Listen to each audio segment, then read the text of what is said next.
Goeiedag, hoe gaan dit? My name is Wildkard. Welcome back to my channel. Thank you for being here and watching my content. As always, it is my pleasure and privilege to talk about the greatest game in the world, rugby.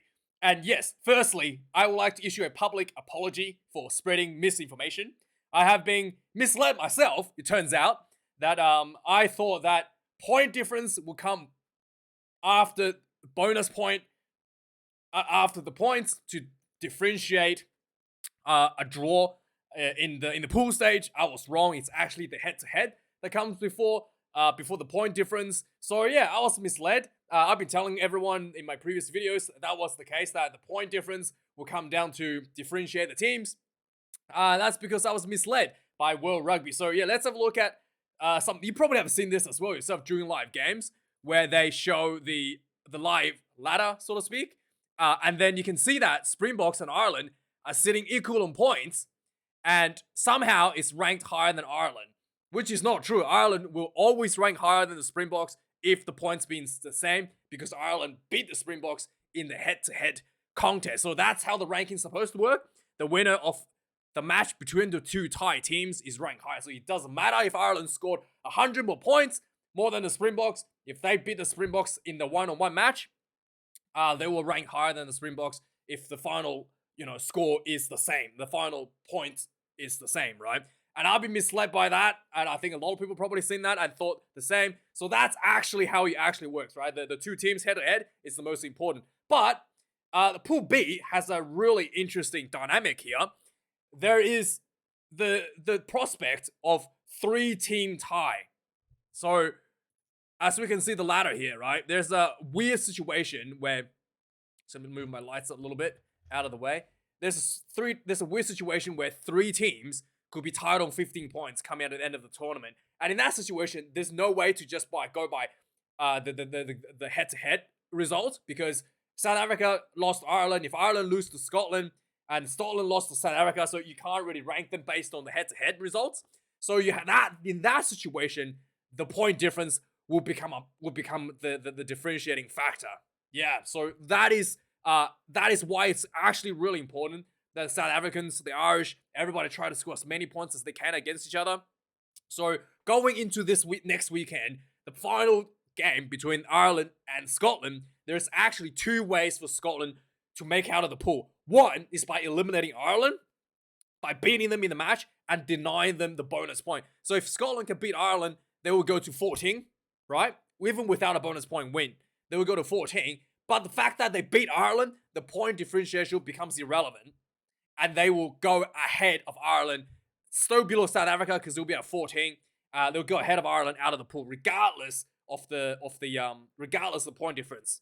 Yeah, so that's why Scotland only needs to win by only needs to deny Ireland a bonus point. So win by more than 7 is the goal for Scotland, and then obviously try to stop Ireland from scoring 4 tries. And if they do score 4 tries, then Scotland needs to score 4 tries themselves. So it's that play, it's that one bonus point play that's really important for Scotland on top of winning the game. The second way that Scotland can make out of the pool is beating Ireland with a bonus point, and somehow Ireland also gets a bonus point, losing bonus point, or maybe get a bonus point for scoring 4 tries, and then maybe even 2 bonus points for scoring 4 tries and for scoring 4 tries and losing within 10, right? So Scotland has to beat Ireland and score 4 tries to get the bonus point win, and they will level with South Africa. And then in that situation, the point difference will become absolutely crucial. So if Scotland can somehow beat Ireland by a margin of 20 points, it's not impossible. It's very big margin. But for some reason, if Scotland can beat Ireland with a bonus point win and a margin bigger than 20 points, then the Springboks could get eliminated. Yeah, that's a very weird situation, but that could happen. Yeah, so that is the current standings. It's very unlikely, but yes, most likely case and the easiest way out for the Scottish team is to beat Ireland, deny the bonus point, and they will just be out on equal footings from 14 on 14. But they will be ahead of Ireland because they won the head-to-head contest, as we've seen here. So yeah, apologies for the Apologies for the misinformation I was giving out because I was confused myself based on some of the things I've been seeing live during the game. So yes, hopefully that clarifies everything. Now let's talk about the game. Oh, Springboks versus Tonga, 49 points to 18. Like I said, that point difference is a very important factor going into this game. I think Springboks were feeling pretty confident after this gap after this big gap that was put on the scoreboard. And like I said, the Scotland needs to beat Ireland by 20 points, which is very unlikely. And then this was obviously going to this match. The big talking point that everybody wants to see is Handré Pollard going to be able to kick some goals. Yes, so he was very, very good. Kick goals from both sides of the field, right from the sidelines. 100% goal kicking from Handré Pollard.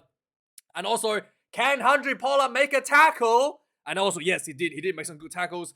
He had some very good kicking game, very accurate. It looked exactly like the Handré Pollard we kind of all remembered from 2019. It's almost like they just, brought him back straight from 2019 and ignoring everything that happened in between. So that was really, really happy for all the Springboks fans. And this actually is really, really good news on top of that, because Mane the Bok, believe it or not, also kicked 100% of the goals. And he also kicked 100% for both ends of the field, like all the way from the sideline. So the experience behind the scenes in training is that important.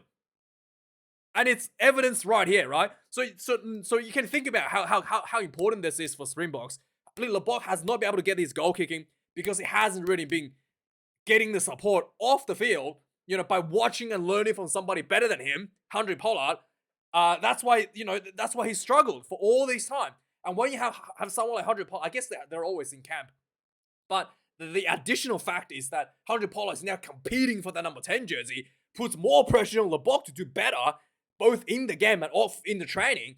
And that competition drives both players to be in a better place, right? And that's something that, Eddie Jones don't seem to understand. The basic concept of competition that drives success. You can only be as good as your sparring partners, right? And and we saw the results tonight, and that was very impressive. I thought Le Bok might miss one when he came on, but not. Both ends of the field, left, right on the left-hand side and right on the right-hand side. Both extremes was able to kick them over. And I guess the one question still left unanswered is Pollard going to be able to kick those 50-meter long goals?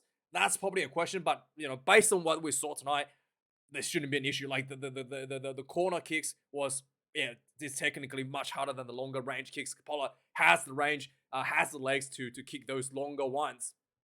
This was a very physical and brutal contest as well. The Tongans really belted the Springboks, and really, like, at one point in the second half, the Springboks just looked like they're off their feet towards the end, and like out of their feet, and it looked like and that's when the Tongans put on some points on the Springboks as well, and it looked like the Springboks probably really needed that 6 forward on the bench, because the forwards look exhausted. And there's a reason, like, sometimes we kind of underestimate Jesse Krill, and to some extent Dalen Dialenda, how much work, how much effort they're putting into the team for playing 80 minutes. You can see Esterhuizen struggling toward the end of this game, like, something that we never saw from Jesse Krill and Damian Dialenda. Jesse Krill actually had to play pretty much 60 or 70 minutes this game. That's a very long period, because Michael Zulma Pimpi was taken off with the HIA. So and Jesse Krill was like covering tackles right at the end, where everybody else looked like they're completely gassed. Esterhuizen, everyone looks gassed, and Jesse Krill was still pumping, and that's why. That is why, Dialenda and Jesse Krill gets the nod ahead of Esterhuizen and Kanan Moody, because that 80-minute effort is required in these big test matches. And Tonga, really, I was very impressed by how physical they were throughout the whole game. They were physical in the scrummaging. They got scrum penalties. They did a bit of a shenanigans against Kitsov by pinning him down. Got one penalty from that, and then they got penalized themselves for doing that because he's technically pulling, he's actually pulling Kitsov down on the loose air side. And that was the reserve prop that was doing that. So that was very impressive by the Tongans. And then with that being said, let's look at the controversial things out of this game, the referee decisions. First up, there was obviously this one, the Makazunuma Pimpi incident. So the referee looked at this so far in the Rugby World Cup, this incident is a yellow card. There's no question about it. But the referee Luke Pearce and the TMOs looked at this and said that the player was dropping, both players were dropping, is making a legitimate tackle, and then head-on-head collision, low degree of danger, even though my Pimby was concussed, low degree of danger, and therefore just a penalty, no card. I was a little bit upset about this, but then, normally I'll be upset about this, to be honest, but I thought, the referee was actually consistent in this game, so I was actually okay, because in the end of the day, in the grand scheme of things, there's always variations between the referees, and the most important thing for me, it's not about referee getting it right or wrong.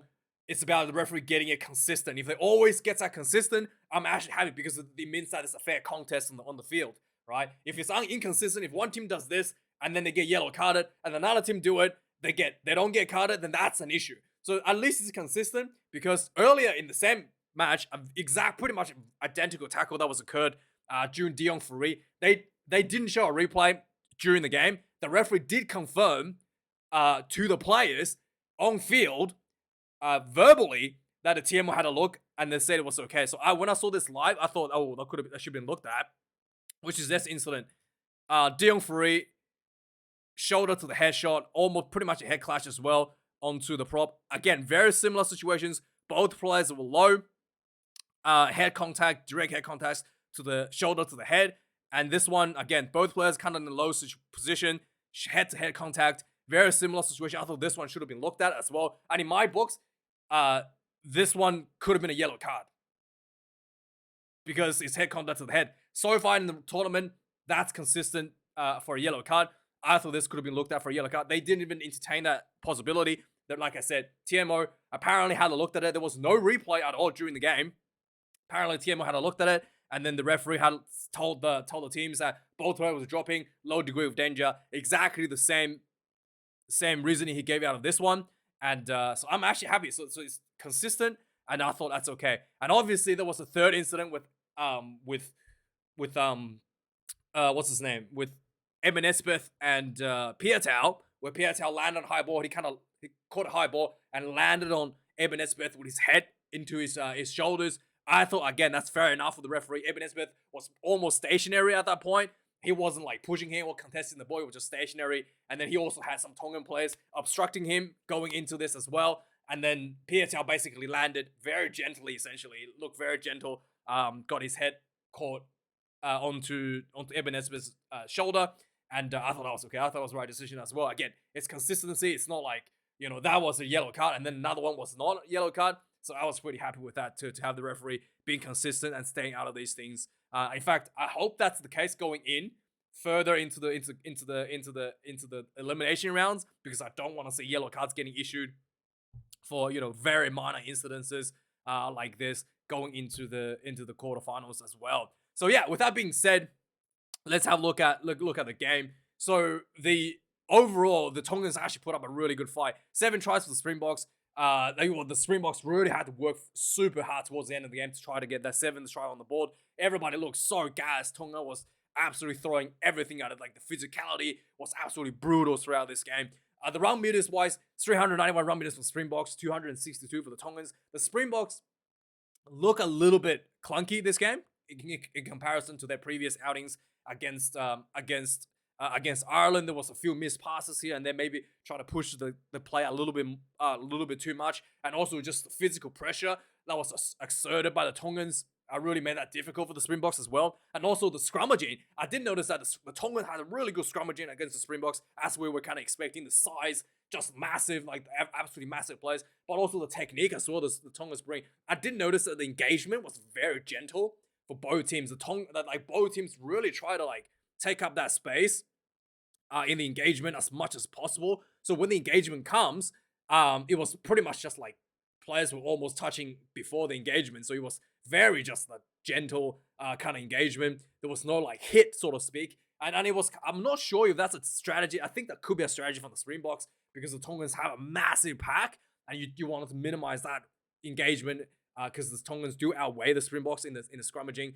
You want to kind of, because obviously the captain is like 145 kilos or something, 150 kilos or something. You wanted to reduce that impact. So that's probably the strategy going into that. But even with that engagement, the Tongans was giving Springbok scrums a little bit of a problem this game. Defenders beaten 16 for the Springboks, 30 against Tongans. 15 turnovers conceded by the Springboks, 30 against Tonga. So something that the Springboks probably have to work on a little bit. Tackles made. World-class defense for both teams, actually. 147 tackles made by the Springboks, 13 missed tackles. Tongans, 156 tackles made, 16 missed tackles. Again, very, very good defense by Tongans. The Springboks has to work very, very hard to get through that defensive line with the set piece. And then really just pounding the Tongans, swing by swing to get themselves over the advantage line every carry. Kicks in play, 16 for the Springboks, 15 for the Tongans. 100 Polar's kicking was quite well managed. He's done very well putting the ball into between the either on the 10-meter mark, right inside the the 40-meter mark / 10-meter mark inside the Tongan half, or he's able to put it just outside the 22. Again and again, very, very good kicking game from 100 Pollard. I was pretty happy to see that.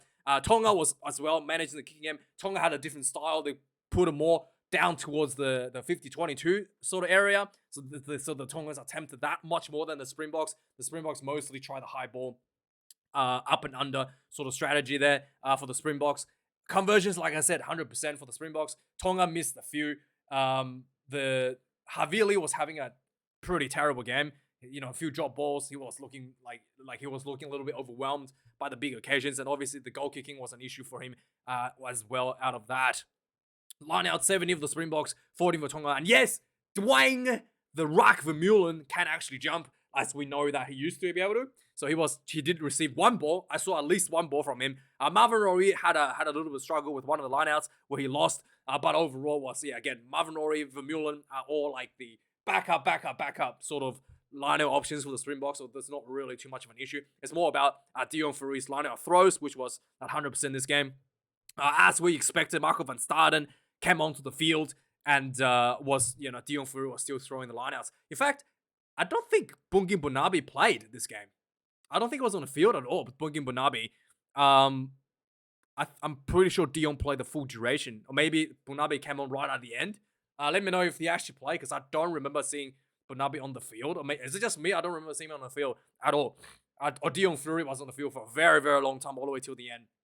Or maybe that's why the forwards look gassed, because, Bunabi wasn't put it on at all. Let me know if that's the case. And finally, the penalty count. Springboks conceded 9. Tonga 13. Again, pretty good discipline for the Springboks. Anything under 10 is considered very good in an international test. 13 is a bit on the high end for the Tongans, but, under tremendous amount of pressure by the Springboks. There were a few technical issues here and there. Scrums, like I said, in the second half. Stephen Kitsoff, I think he lost one in the second half where the reserve tight head from the Tongans, pinned him down and then basically drove him to the ground, essentially. And that should have been a penalty. The referee didn't catch that. And then the next one, he did exactly the same thing again. And the referee saw that and penalized the Tongan tight head prop instead. So let's quickly go through some of the interesting scores for the game. There's a lot of tries being scored this game. So let's just quickly go through them. There was an early penalty for Tonga 2 minutes into the game. They kicked that 3-0. 5 minutes into the game, there was a penalty against Tonga. Kobus Reinach, everybody was everywhere. Got the ball really far away. He runs in very quickly to the referee, quick tap, and he runs straight in. And he saw basically a bunch of forwards in front of him and runs straight into the corner. Immediately shows that why he's so good. 7 points to 3. Again, this was right from the sideline. First kick of the game for 100 Polar. Pops it straight through. Nice and easy. Too easy for him. 7 points to 3. The 16 minutes into the game. No, let's just go straight to the tries. So 19 minutes to the game, the Springboks has a penalty advantage. The 100 Polar was getting the ball center field, and he tried to throw the ball at Vincent Koch's head, like the Mohawk play from Joe Moody. They tried that exact same play, but 100 Polar obviously wasn't good enough to hit Vincent Koch in the head, but hit him in the shoulder. The ball bounces awkwardly, kind of sideways. Kanan Moody scoops it up, runs in for the try. Referee had a look at this and he bounced off the shoulder. I'm pretty sure that's still a knock on. If you bounce off the shoulder, anything that's connected to the arm. But the referee, TMO, Angus Garner, I'm pretty sure he was, looked at this and said that was okay. And the on-field referee agreed that it was off the shoulder, not off the head, because 100 Polar not good enough to hit the player in the head and can't hit the cock in the head. So that's still a try. Walked out anyway, 14 points to 13. In the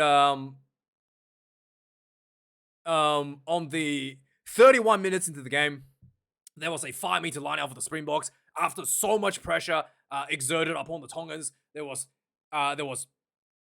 lineouts after lineouts, and there was a lot of defense being soaked up by the Tongans.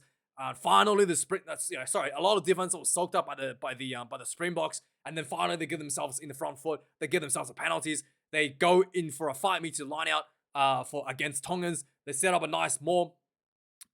So the first one, the maul actually didn't go well, and then they get out a penalty. It was collapsed by the Tongans. The second one, I think it was stopped as well, but eventually the Springboks was able to get a maul going, and then it looked like the ball wasn't coming out for Deon Fury in the previous mauls, but finally he was able to get the ball out, and then they got really close to the try line, and Deon Fury goes in for the third try for the Springboks.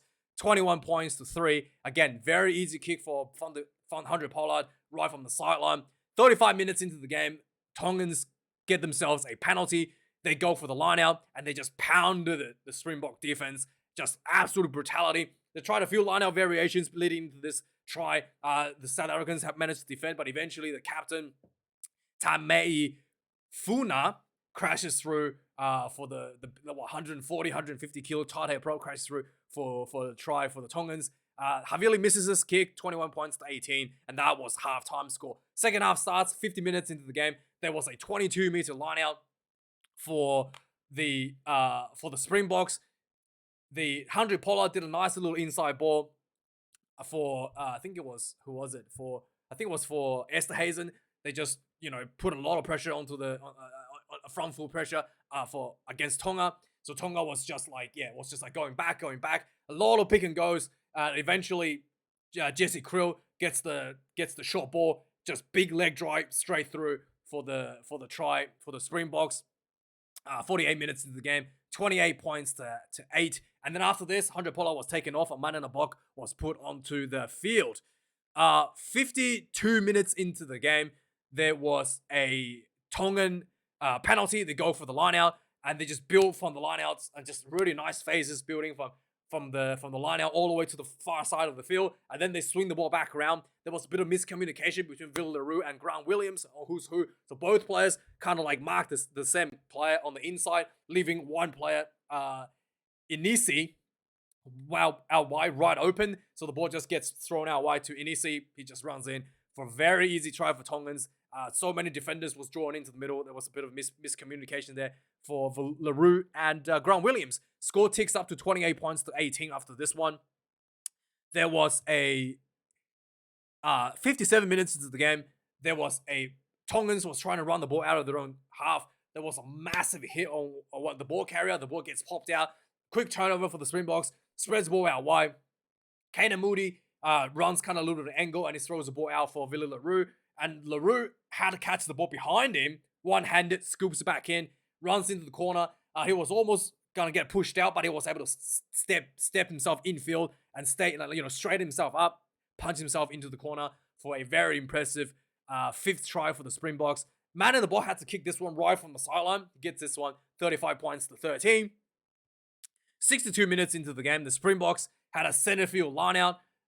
They basically had Marco van Staden crash the ball center field into the 10 channel. Van Staden offloads to Huaga Smith, who runs a nice little chunk of distance. Huaga Smith then offloads to Kana Moody, who runs down the sideline.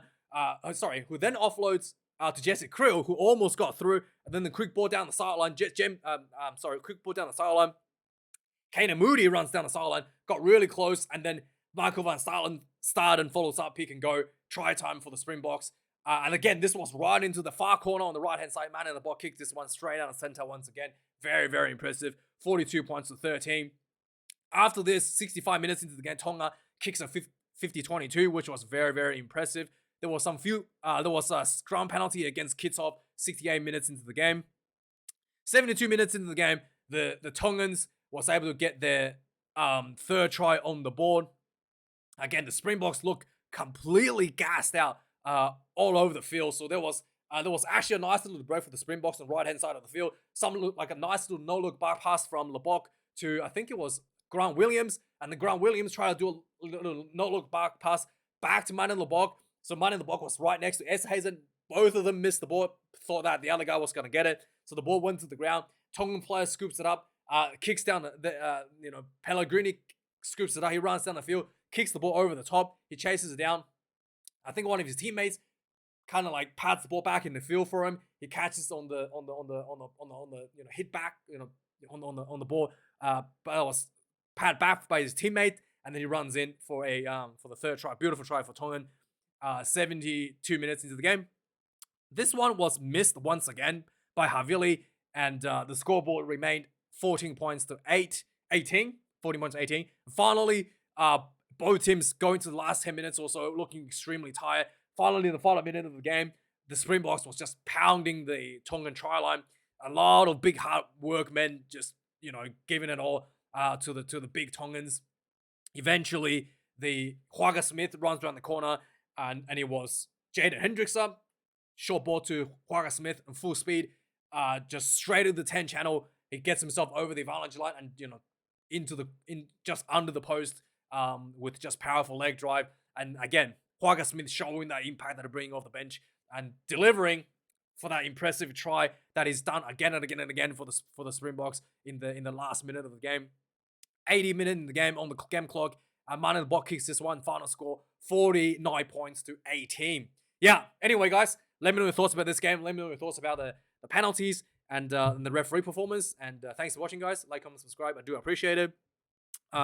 Thanks to everyone who supports me financially with donations and whatnot. Donations and YouTube membership and Patreon. I do appreciate you supporting me. Tough economic times, and you're still happy you're very grateful for your kindness. So thanks for watching, guys. I'll see you guys later, and have a good day. Cheers.